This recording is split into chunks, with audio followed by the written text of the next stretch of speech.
Në teatrin Petromarko të Vlorës u ngjitën ikonat e muzikës vlonjate, një rikthim në shtëpi në skenën ku nisë rrugëtimin e bukur dhe u bën të famshme. Për të madhen Kleopatra Dokle, zemra ka rrahur më fort se asnjëherë më parë, me përshëndetjen e kësaj skene, ku ndjehu emocionet e para të një artisteje potente. Emocionet të papara, se të vish në shtëpinë tënde prej kaq shumë vitesh, jo emocione, po shpirti më është dridh kur kam dalë, kur pash publikun kaq entuziast, edhe mua më kishte marrë malli, po edhe ata për mua më kishte marrë malli. Gjithë këngëtarët i bashkon vetëm kënga, dhe sot ishte dita që gjithë këngëtarët e Vlorës që kanë përcjell këngën qytetare vlonjate në çdo skaj të vendit, edhe në përbot. Jemi krenare. 60 vjet. 14 vjet që kam dalë dhe sot jam 76, kush ta dëgjoj mund habitet, po kjo jam unë. Do të marrim mësues? Jo, si keni si tek qinju. Edhe për Aurela Gaçen, skena e teatrit Petromarko ishte ajo ku këndoi për herë të parë qysh fëmijë. Emocione dhe kujtime të bukura i sjell edhe ky rikthim. Është vërtet emocion të rikthesh në skenën ku ke kënduar për herë të parë, fëmijë. Dhe jo vetëm një herë, po unë deri në klasën e 8, le të themi në gjithë festivalet e fëmijëve të këtij qyteti kam qenë pjesë e pandashme. Ndaj dhe nuk di, domethënë kam kujtime nga ato më të bukurat, duke u rritur. Në Vlorë kthehesh gjithmonë me shumë kënaqësi. Në Vlorë kthehem gjithmonë.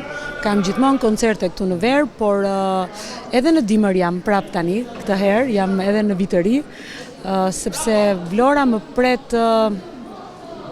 Do thoni ju po mirë se ti je nga Vlora dhe të presin, jo, sepse jo gjithmonë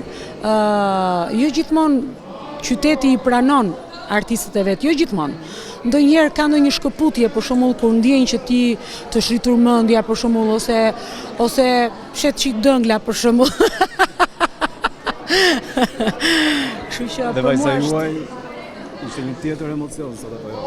Po, ajo mezi priste në fakt që të këndonte, unë nuk e ngacmoj sepse nuk dua ta shtyj të bëj diçka që nëse ajo nuk e do, por e kërkoj vet. Por e pash ju emocionua sepse u bukos, e pash që ti thosha shikon të keqen mami që nuk është kollaj të këndosh. Faleminderit. Për këngëtaren e njohur të shkollës së muzikës vlonjate Poni, ky aktivitet ishte një nga ngjarjet më të bukura që i ka ndodhur pas 28 vitesh të ngjitjes në skenën e teatrit Petromarko. Emocionet e normal, nuk di, ishte një nga gjërat më të bukura që më ka ndodhur mbas 28 viteve, pikërisht e kjo skenë ku unë ngjita për herë të parë. Edhe besoj që ndjen edhe në formulim që nuk jam aq e kthjellët. Faleminderit shumë, i kishte munguar kjo Vlorës, më na kishte munguar dhe ne. Faleminderit. E mallëngjyer nga publiku i gjerë dhe pritja e ngrohtë e tij, edhe këngëtarja e muzikës popullore Maja. Emocionet e Vlorë, do me thënë, natyrisht jemi në Vlorë dhe pritja e publikut do jetë kaq e magjishme, por më mallëngjeu me të drejtën. Realisht u emocionova nga kjo pritje kaq e ngrohtë, nga gjithë përshëndetja atyre. Unë e dua Vlorën, dua vlonjatët, sepse dua veten time, i dua dhe gjithë shqiptarët që më duan, edhe i dua. Faleminderit, ishte emocion vërtet i shumë i rrallë.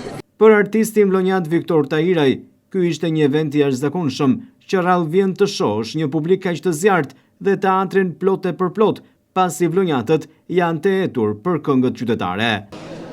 Emocionet e jashtëzakonshme, një spektakël që rrallë vjen që të shikosh një publik kaq të zjarrt. Natyrisht publiku vlonjat është tepër i përmallur, ka uri për populloren qytetare vlonjate, ka nevojë për këtë lloj show. Dhe konkluzionet janë që kur mbushet salla, flet vetë salla, emocionet janë live, muzika, orkestra live, këngëtarë live, ku ka më bukur. Këshilli i qarkut në Vlorë me këtë organizim të arir solli emocione, traditë dhe kujtime, një spektakël që do të vijë çdo vit në skenat tona.